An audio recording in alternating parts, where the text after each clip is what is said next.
Well, hello there! Pokémon Scarlet and Violet's recent DLC trailer not only brought us a few new Pokémon, but also introduced us to some of the important characters we'll be meeting in Kitakami and at the Blueberry Academy. I can't wait any longer, we have to talk about Perrin. Finally, after almost 2 years, we've discovered Animan's descendant, and it looks like I was right all along in believing we hadn't met them yet. Anyway, flex aside, the defining details about Perrin are obviously her hair. It's the same color as Animan's, both the base and the highlight. They both also have a loose strand that falls across their face, and their eyes have the same shape and color. Her undershirt and the bands on her right arm are meant as a parallel to the wrap that Adaman wears. Aside from that, her clothing is very modern. She is a traveling photographer after all, so there isn't much else to immediately tie her in. But I do want to say that with the short hair it kind of reminds me of Irida, as well as her body type and the big shoes. Maybe I'm coping because I want to believe the ship is canon. Why did Animan have to have such dominant genes to make this difficult to figure out? We haven't learned that much about Perrin just yet. All we know is that she came to Kitakami to photograph a certain Pokemon.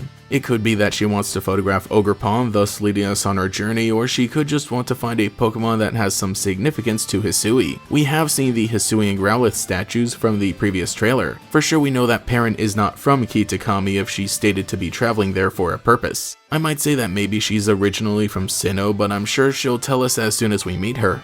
The next important character is Breyer, a teacher from the Blueberry Academy who leads us in Kitakami first. Her design is so striking, sporting a violet coat and scarlet pants. Dude, she straight up got the Magnum Malo look. She's stated to be interested in the terrestrial phenomenon, you can tell because of her earrings. She does also have some intense, almost red eyes like that almost makes her feel like a villain. Though a few of us also suspected that of some other characters like Clavel, who ended up being just fine. But if anything, the way that Breyer is dressed, she looks more like the school's headmaster. I doubt they'd break out the literal scarlet and violet color outfit for a character only meant to be a teacher. I might sound a bit crazy here, but what if she's related to Heath? The shape of their hair is similar enough, though they just had to obscure the actual color of it with the black and white photo. If we had been able to see Heath in color, I'm sure that we would be able to tell, but then again, that's probably why they did all this, to keep us guessing. Though that could be the reason she's interested in terrestrialization, and maybe she helps us to eventually discover the secrets in Area Zero. Just a little theory.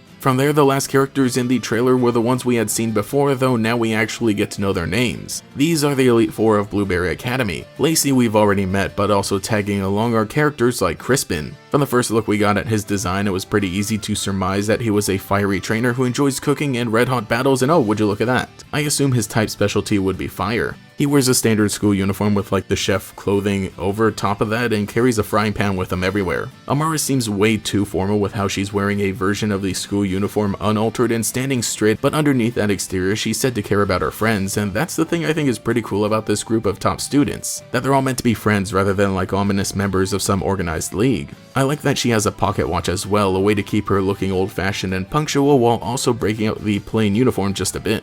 Lastly is Drayton, who at first gives the appearance of a delinquent with the jacket that he wears and the fact that he's described as not attending class often. He's still pretty clearly a powerful dragon-type trainer, as we see the dragon energy symbols on his clothing, as well as the fact that he uses an Archaludon, and the outfit as a whole reads less like a troublemaker and more like the chill dude of the friend group.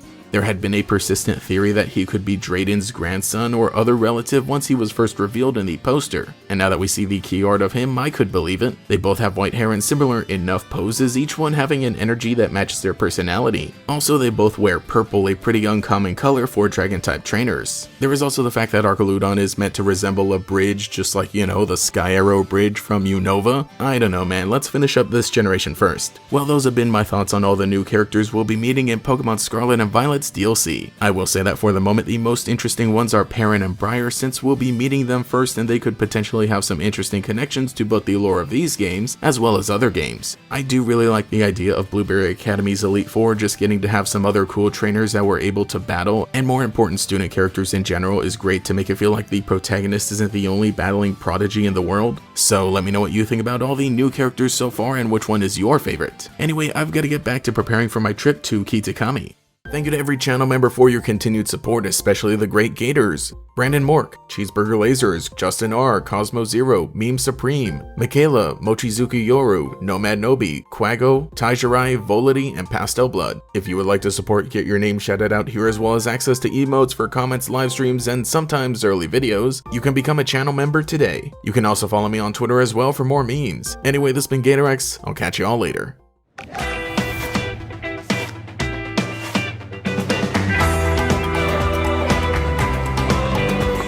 adventure together in the Pokémon trading card game Scarlet and Violet. Coming soon. Products sold separately, cards vary by pack.